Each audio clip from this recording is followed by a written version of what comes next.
We know that Donald Trump's brain doesn't work anymore. That much is clear. But what we don't know is how Donald Trump's own doctors feel about his broken brain. I am sure that Donald Trump has brought in the MAGA sycophants to even Walter Reed to make sure that he is always getting the yes, sir, yes, dear leader treatment that he desires. But to one doctor, yeah, that's not the case. They are not going to fall in line with Donald Trump. They are not going to tell the public what Trump wants. They are going to give us the truth. And it is terrifying Donald Trump. We are going to get into what one doctor is having to say about what the other medical professionals around Donald Trump administering him his cognitive test believe is happening right now. But before we do, if I could quickly ask you to leave a like on this video. And if you haven't already and you enjoy our channel, to hit that subscribe button because it goes a long way in supporting our work. Now, before we get into what that doctor is saying, speaking out about Donald Trump's health, I want to begin with Lawrence O'Donnell breaking down the first time the mainstream media has paid attention in this report right here. 39%.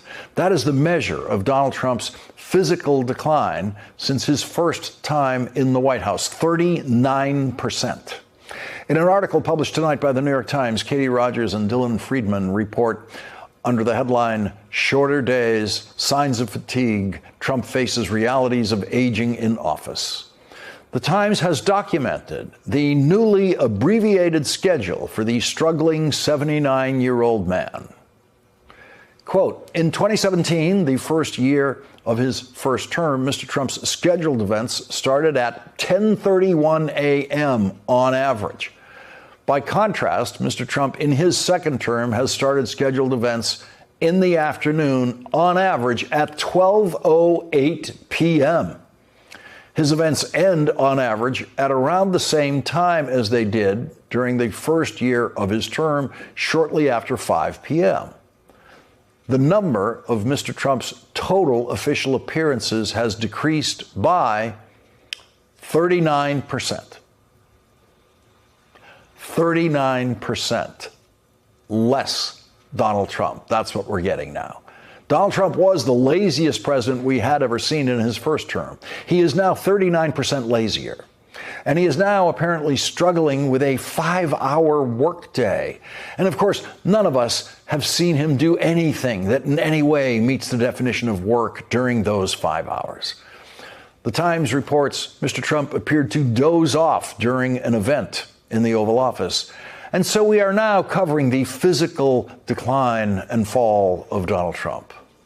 Last night, I mentioned Donald Trump's age a couple of times when I pointed out that you can see the 79-year-old man who gets very little sleep bewildered about how he is losing his grip on the Republican Party. And there are people who are in full-blown dementia in their early 60s. We all age differently, and Donald Trump is aging just fine for someone who should be watching TV all day and playing golf occasionally, but he's aging terribly for a president. But Donald Trump at his best age would have been the stupidest president and most incompetent president in history and the most corrupt. A younger Donald Trump is not a better Donald Trump.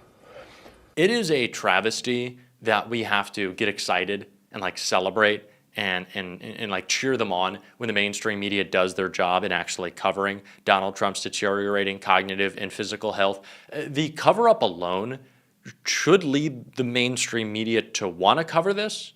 Right, if Carolyn Levitt is telling you, look over there, don't pay attention, it doesn't matter, please stop talking about this, shouldn't that encourage you to do your job instead of letting the administration kind of dictate what you say? I don't know. That would be the case for me. It is the case for me. And especially when Donald Trump is bragging about the fact that he can try to maybe walk up some stairs and complete some sentences as if that gives us any good feelings about where his cognitive state is. They'd say, there's something wrong, but I like to do it, but I had perfect health. And they reported his health is perfect. And they interpret that. And the fake news interprets when the doctor says he's got perfect health, they go, what does he mean by perfect? There's something wrong with the president. These people are sick. Now, it is interesting that he continues to say, they give me cognitive tests and I pass them. And he's not saying it in the past tense, as in I've taken a cognitive test. And he always brings it up as if it's something that he wanted desperately, saying that no other president could do it. Well, no other president needed to do it. I don't think anyone has ever raised a question about Barack Obama's mental state or whether he was all there. And that never happened. So when Donald Trump does that, one, he's projecting. He's making it very clear what actually happened. And two, he's giving us insight into what doctors think.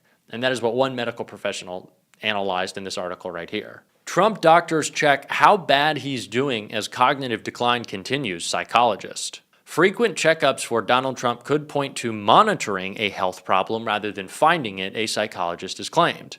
Dr. John Gartner believes the 3 Montreal cognitive assessments is to monitor an existing condition that could indicate just how rapid the president's cognitive decline is. Dr. Gartner, speaking to the Daily Beast, says Trump gave the game away when boasting about his brilliant health aboard Air Force One. Speaking in April this year, Trump says he's got every answer right on the cognitive test. He would repeat this claim in October, saying he had passed a very hard test, which a low IQ person would not manage to pass. He said at the time that Jasmine Crockett, a low IQ person, AOC is low IQ, you give her an IQ test, have her pass, like the exams that I decided to take when I was at Walter Reed. I took, those are very hard. They're really aptitude tests, I guess, and then Donald Trump continued to go on, but Dr. Gartner believes these tests are to monitor an existing dementia condition rather than track signs of it starting. Donald Trump is not just walking around Walter Reed and pointing at machines and saying, what does that do? Oh, stack of papers. Can I take that test? It's not how this works. He's on a pretty tight schedule. If Donald Trump is taking cognitive tests, it's not just because he'd rather be doing that than eating a Big Mac or watching Fox News. They are being forced upon him. And what this doctor is revealing is that this shows a lot about the medical professionals around Trump and what they are looking to monitor rather than maybe predicting might happen down the road. And that is a scary warning of Donald Trump's cognitive health. And speaking of people that he has called low IQ, one of those people, Jasmine Crockett, is going off on him again because actually Trump is low IQ. Well, first of all, he's trying to rile up his base because right now we know that no matter if we're looking in deep red Tennessee, Mississippi, or Georgia, we know that we're swinging no less than 10 points. And unlike what we've had historically in Texas, because I know that you talked about the Texas dream of turning us blue, is that we have a candidate in me who absolutely plans to talk to any and everybody, and that is why they are afraid. The fact that he said I have a quote-unquote street girl persona, I'm sorry, but anybody that you talk to knows my credentials.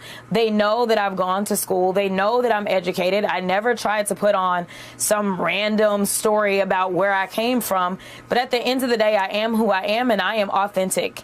And that is actually what they are fearful of, is my authenticity, because it rings true with every single American, whether they're a Texan or not. It rings true that I am fighting for real everyday people. And instead of talking about policy, when you're talking about the record speaks for itself, baby, let's talk about your record. Because the only reason you're the vice president is because the current president tried to have his last president killed. Let's talk about qualifications. Let's talk about who has actually been fighting for people way before she ever ran for office, whether it was in the courtroom or if it was in the streets, making sure those that were out there wanting to exercise their constitutional right to come together and protest injustices. I was representing pro bono people that were getting arrested as they were out in the streets. So listen, I don't have time for him and their games. They are scared, and they should be scared. I need Texans to focus in. I need them to think about the fact that our 2 senators literally just voted against extending the Affordable Care Act tax subsidies that would help an additional almost 4 million people that are on the marketplace in a state where we have 5 million that are completely uninsured. They basically are trying to put another 4 million people off of their insurance. And this is before we endure the cuts that are coming because of the big ugly bill, where we know 17 million people in this country are going to lose their health care. Listen, I'm staying focused. I'm not going to be distracted. And when they can tell me about their policies that are helping Texans, then we can have a conversation. Until then, take whatever shots you want to take at me, because I have been a black woman my entire life. I promise you, there are other people just like J.D. Vance who have tried to do the same racist tropes my entire life, and somehow I ascended and became a U.S. Congresswoman. It will not be different when I become a U.S. Senator, and we can have a conversation when I get to the Senate floor if he wants to talk. Congresswoman, I'm so glad you brought up policy. I went back and I watched your launch speech about your campaign for Senate, and a lot of it was talking about the back and forth with Trump and other people who have put you down over the years. But there really wasn't that much about policy, so I want to give you the opportunity now to talk a little bit about that. Affordability is on everyone's minds. You talked about extending the ACA subsidies. Can you give us, like, a couple of other examples of policies that you would fight for to help Texans, your constituents, on affordability issues if you were granted a seat in the Senate? Yeah, so first of all, I think we need to raise the minimum wage. We have not done that in a national way, and so Texas is not taking it upon themselves, so the minimum wage is still $7.25. We can start to go ahead and put more money into working people's pockets, and whether you're a minimum wage worker or otherwise, we know that once you raise the minimum wage, everyone else's wages go up. We know that costs are going up to the extent that we know that when people were showing up in those food lines as the president was sending $40 billion over to Argentina instead of making sure that people that are supposed to get their SNAP benefits had their money, we know that there were a lot of working class people. We have somehow decided that in this country we were okay with 2 senators from Texas voting to make tax cuts for billionaires permanent, while at the same time not being okay with making sure the tax subsidies that are temporary are available as it relates to health care. We also know that we are in Texas and we do trading big. We are one of the largest trading states in this entire world. And with that, we know that we are experiencing record bankruptcies from a lot of our small businesses because of the tariff policies that this president has decided he wanted to implement. It is time to rein him in. It is time to implement some sort of checks and balances because he has exceeded his power. We also know that ultimately, when I came down to making this decision, the Senate is the one that actually has oversight over the Supreme Court. It is time for us to actually exercise some oversight. And this is the only court, the highest court in the land. It's the only one that does not have any type of ethics that they have to follow. I think that we need to look at that. In addition to the fact, anyone who gets a lifetime appointment has to go through the Senate. And so it's time for us to make sure that we have someone who has been in those courtrooms and can make sure that the right judges are on the benches. Every Democrat should be unafraid to call out Donald Trump's cognitive state, J.D. Vance's racism, the bigotry of this administration, that forcefully. That's what we need to see. It is what we are going to do on the show every single day. And if you want to support that, as always, you can hit that subscribe button, leave a like on this video. If you stuck around to the end, drop a blue heart in the comments. Keep on fighting, y'all. Don't let them silence you. And until next time, I'll see you soon.